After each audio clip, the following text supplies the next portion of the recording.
In the eastern sector, near Avdiivka, a brief Ukrainian operation led to losses far beyond the battlefield.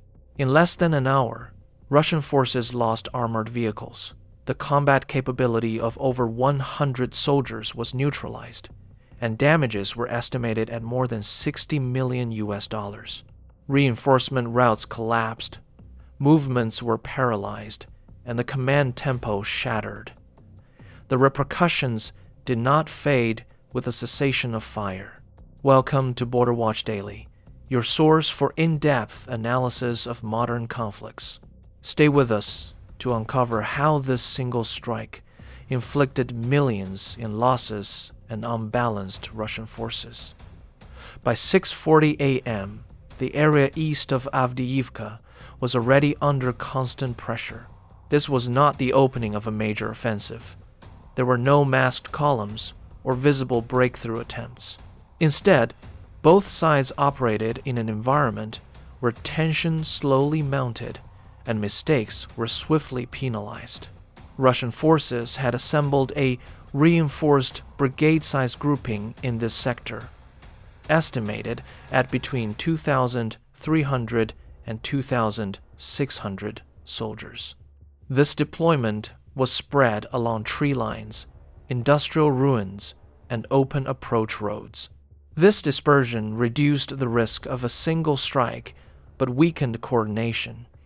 Units frequently moved, changed positions, and exposed themselves during short relocations.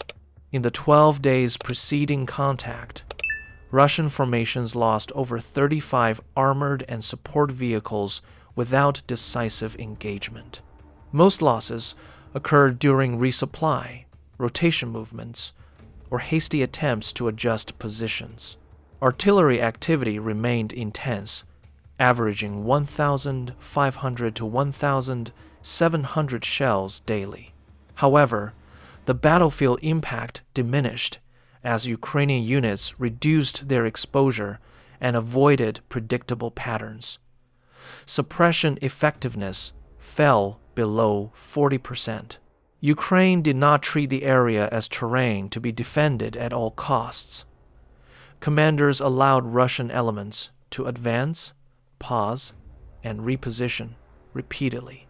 Each movement revealed habits, timings, and routes. Over time, pressure accumulated unevenly. By the time Russian activity peaked, the balance no longer favored numbers or volume of fire. It favored patience, observation, and preparation for a brief, controlled engagement to come. By 7:15 a.m., Ukrainian commanders near Avdiivka had already finalized an approach that rejected traditional defensive logic. The area was not treated as ground to hold. It was treated as a space where Russian units could be forced to react under pressure. The 47th Mechanized Brigade defined its mission restrictively. The objective was not to advance lines or occupy trenches, but to trigger Russian responses that would cost time and equipment. Bradley infantry fighting vehicles were chosen for this role, not as breakthrough platforms, but as tools to control tempo. Their task was to make contact, apply targeted force, and disengage before Russian command systems could stabilize. The operation was built around strict limits. Planners calculated that direct engagement could not exceed 27 minutes. Beyond that point, Russian artillery coordination would re-establish itself. Distance was also controlled. Engagement zones were set between 1, 6 kilometers. Close enough to strike quickly, but far enough to avoid prolonged exposure to heavy fire. Risk was accepted, but precisely measured. A delay of more than 90 seconds at any phase would give Russian fire units enough time to lock onto precise coordinates. This threshold dictated movement speed, firing duration, and withdrawal timing. Once the immediate objective was achieved, remaining in place offered no advantage. Holding ground would only draw more intense fire and reduce mobility. Withdrawal was treated as a planned phase, not a retreat, allowing forces to reset and repeat pressure rather than incur losses in a single engagement. With this structure in place, the next phase depended entirely on observation and timing. Starting at 7:40 a.m., Ukrainian units built the operation around constant aerial observation near Avdiivka. Drones operated in rotation for 9 continuous hours, flown by 3 distinct teams to prevent fatigue and coverage gaps. Their task was not to search randomly, but to observe specific patterns. The drones tracked Russian artillery behavior, identifying firing cycles, pauses, and relocation habits. They also monitored roads, tree lines, and exposed routes likely to be used by BTR armored vehicles during reinforcement attempts. This surveillance produced a clear picture of how quickly Russian forces could react once movement was detected. Data showed that Russian artillery required 5 to 7 minutes to transition from detection to precise fire adjustment. This delay created a narrow opportunity. Ukrainian commanders planned movements within a 6-minute window, short enough to prevent corrected fire, but long enough to complete the approach. Drone feeds were shared in real time with Bradley crews and infantry leaders. Decisions on speed, direction, and timing were continuously adjusted, not issued once and blindly followed. When Russian guns paused, Ukrainian units moved. When activity increased, movement stopped. This phase proved decisive before any direct contact. Ukrainian forces did not rely on the strength or numbers of their armor. They relied on information control. By the time Russian artillerymen could refine targeting data, Ukrainian elements had already changed positions, closing the window and reshaping the fight before it formally began, before Russian units could react. At 8:02 a.m., Bradley infantry fighting vehicles began their approach towards forward Russian positions on the eastern edge of the contested sector. The movement did not follow a single axis. Instead, vehicles advanced along 2 broken routes, shaped by terrain folds, damaged structures, and short, controlled pauses. Speed was deliberately limited because exposure time mattered more than raw momentum. The approach phase lasted less than 4 minutes. Once the Bradleys reached the designated dismount point, infantry disembarked in less than 14 seconds. There was no hesitation and no massing around the vehicles. Troops immediately dispersed in a fan formation, reducing vulnerability and assigning each team a short, clearly defined path of movement. Russian artillery reacted quickly, but without precision. Shells began landing over a wide area, hitting open ground and empty sections rather than the exact dismount points. A later assessment suggested that approximately 70% of shells fell outside effective engagement zones. The fire created noise and shock, but little tactical effect. Distance now worked against the defenders. Ukrainian infantry only needed to cover 80 to 110 meters to reach damaged trenches and shelters. As explosions threw dust and smoke into the air, teams continued to advance instead of freezing. The chaos disrupted observation and reduced the value of late corrections.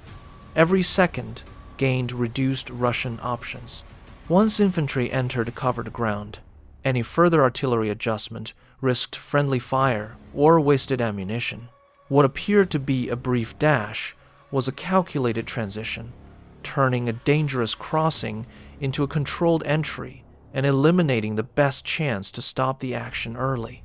At 8:11 a.m., Russian commanders attempted to regain control of the contact zone by advancing armored reinforcements. The response was urgent and poorly staggered. 2 BTR, 2 armored personnel carriers, and 1 BMP were ordered to advance along a direct route towards the engagement area. The movement prioritized speed over protection and left little room for adjustment once engaged. Vehicles advanced without smoke screens, without forward infantry scouts, and without drone support to monitor the route. This linear approach reduced reaction time, but eliminated flexibility.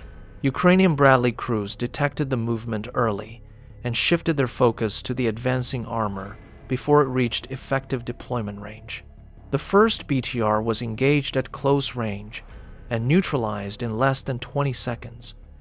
Fire and smoke immediately stalled the column. The second BTR followed the same path and met the same fate.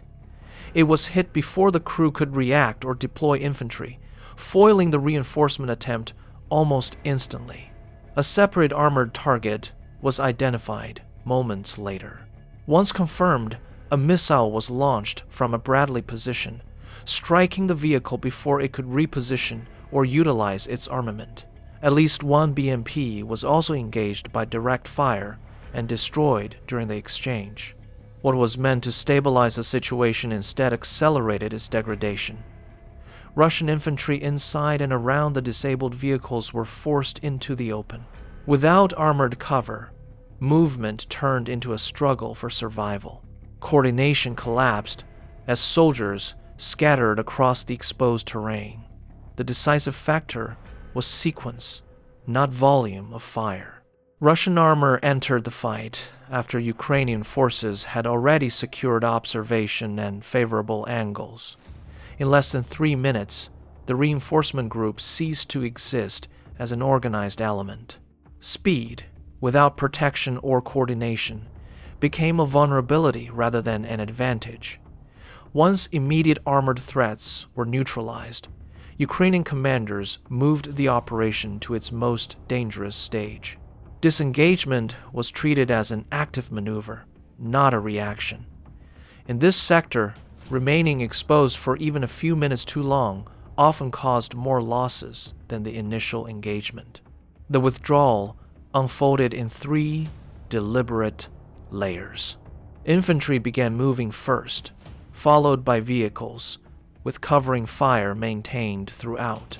Bradley crews remained forward long enough to suppress known Russian firing points, limiting pursuit and preventing rapid reorganization. This phase demanded strict discipline, as any break in spacing could turn an orderly retreat into chaos. At 8:24 a.m., Russian forces attempted to disrupt the movement using anti-tank weapons and indirect fire. One Bradley detected a missile launch and immediately altered its speed and direction, breaking the engagement line before impact. Mortar shells followed seconds later, landing where the vehicle had been moments before. Another Bradley encountered stronger resistance. Multiple impacts damaged its mobility and forced it to halt. Despite the loss of movement, the crew remained protected. The vehicle did not become an isolated loss. Within moments, a third Bradley advanced under cover and began extraction. Recovery took approximately 2 minutes and 40 seconds, conducted at a distance of less than 300 meters from active enemy fire. All personnel were evacuated without casualties, preserving trained crews despite material damage. Throughout the retreat, Ukrainian units resisted the urge to retaliate indiscriminately. Engagements were selective, aiming for denial rather than destruction. Once spacing and command were re-established, forces disengaged cleanly, preventing Russian units from turning the withdrawal into a pursuit and ensuring the operation ended on Ukrainian terms. By 9:05 a.m., Ukrainian forces treated the withdrawal not as an end, but as a reset. Bradley vehicles returned to support roles alongside Abrams tanks, forming small mobile elements designed to threaten multiple directions without fixing themselves. This pairing was important. Abrams provided significant firepower and protection, while Bradleys preserved speed and flexibility in a confined space. Movements were short and deliberate. Units advanced only far enough to influence key lines, then moved again before becoming predictable. FPV drones appeared in the sector and along probable approach routes. Their function extended beyond striking targets. Drones monitored roads, open fields, and damaged tracks where reinforcements might attempt to move. When Russian vehicles tried to advance, drones either attacked directly or guided fire, forcing drivers to slow, stop, or turn back. By 9:40 a.m., Russian units faced a growing problem. Every movement risked drone detection, while remaining stationary allowed positions to be mapped for later action. Commanders were forced to divide their attention between ground threats and the air above them. This tension delayed coordination and disrupted attempts to regain momentum. Ukrainian armor exploited this effect. Fire was applied selectively, not to seize ground, but to deny safe corridors and disrupt timing. FPV teams operated ahead of the armor, reducing uncertainty and preventing surprises. The result was cumulative pressure. Russian forces struggled to concentrate without exposing themselves. Yet, dispersion weakened counteraction. Instead of escalation, Ukrainian units maintained restraint. Pressure remained constant across the sector. By late morning, the consequences of the engagement became clear across the sector. Russian losses were limited in scale, but severe in effect. Confirmed battlefield damage included 2 BTR, 8 2 armored personnel carriers, 1 BMP infantry fighting vehicle, and 1 main battle tank neutralized or destroyed during the sequence of actions.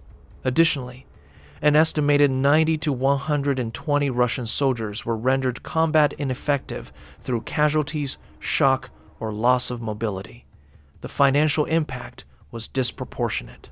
The destroyed and neutralized vehicles represented an estimated 22 to 28 million US dollars, not including ammunition expenditure, emergency recovery efforts, and subsequent logistical costs. Ukraine's material losses were significantly lower. 1 Bradley infantry fighting vehicle sustained heavy damage and required recovery, with estimated repair or replacement costs below 4 million US dollars. No crew losses were reported, preserving trained personnel and maintaining unit cohesion. The operational consequences extended beyond mere equipment counts. Russian commanders were forced to halt large-scale movements in the area for approximately 11 hours. At least 4 planned reinforcement routes were abandoned after repeated drone observations and indirect fire threats. Units already positioned forward were forced to remain dispersed, reducing their ability to coordinate counterattacks or mass firepower. The longer-term cost was tempo. Russian forces increased reconnaissance and security measures, consuming time and resources while slowing decision cycles. Every subsequent movement required additional screening, creating delays and increasing exposure to subsequent strikes. Ukraine achieved a local advantage without holding ground. The engagement demonstrated that controlled pressure could degrade combat effectiveness without a breakthrough. Losses were measured not just in vehicles and money, but in initiative, reaction speed, and freedom of action. This engagement did not redraw the map or produce dramatic frontline changes. Its significance lay elsewhere. It showed how control of time, observation, and movement can outweigh numbers and firepower. Ukraine applied pressure, disengaged on its own terms, and returned before Russian forces could recover. Losses were limited, but the disruption was lasting. In modern warfare, forcing the enemy to react belatedly can be as damaging as destroying equipment. If this pattern continues, similar encounters could shape combat more broadly than large offensives. Do you think this approach can be sustained long-term? Share your thoughts in the comments. If you appreciate clear analysis of modern battles and armaments, please like the video and subscribe.